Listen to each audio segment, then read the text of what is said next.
The secret to longevity for us, I think, is just in our friendship. The relationship that we have, first of all, is just based in a mutual love and a mutual respect for each other.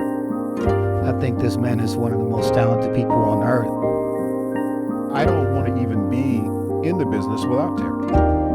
I'm Jimmy Jam. And I'm Terry Lewis. We scored the music for Unprisoned. Yes.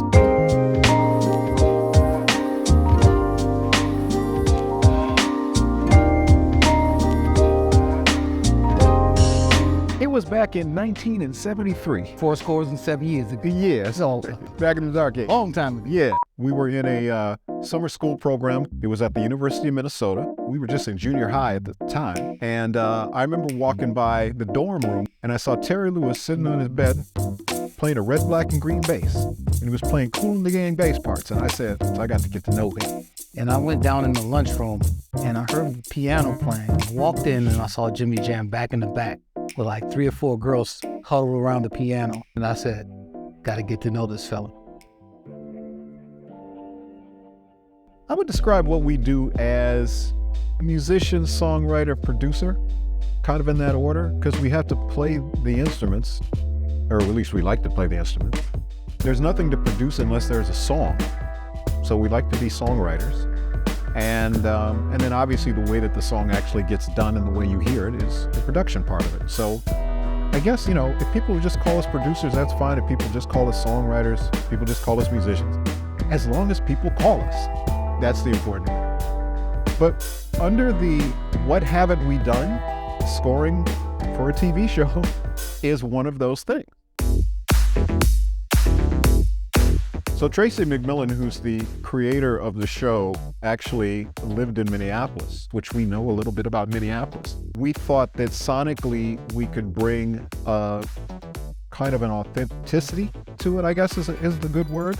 Obviously living up there our whole lives, and also having the kind of guidance with Yvette Lee Bowser, who was the one that actually called.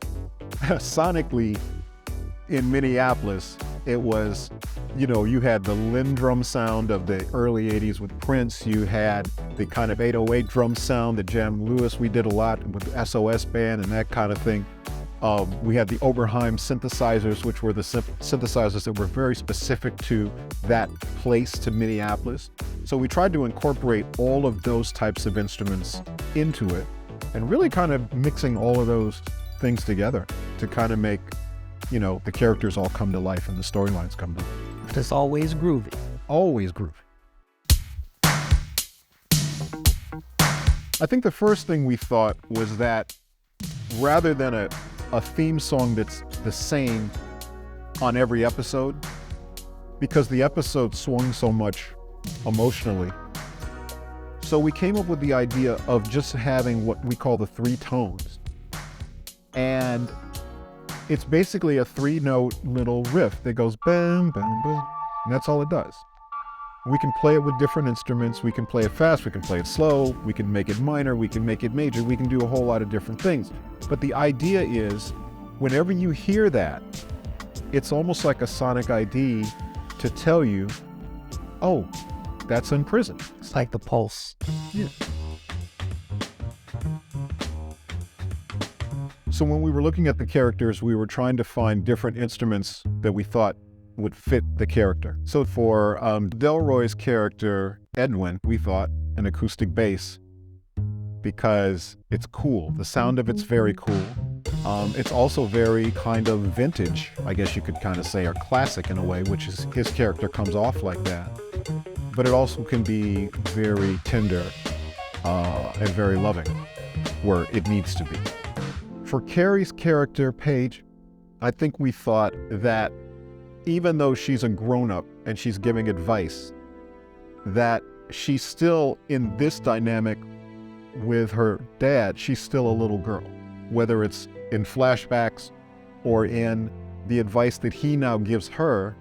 So we would use some sort of bell, some sort of instrument that always took you back to her childhood. So whenever you saw her, you felt that even though she's an adult now, you still kind of got a sense of, but she's still a little girl.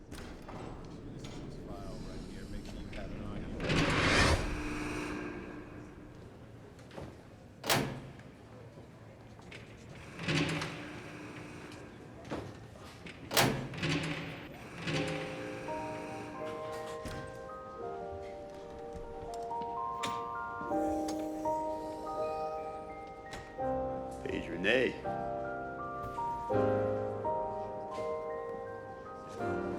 You look good, girl. You too. Come over here, come on.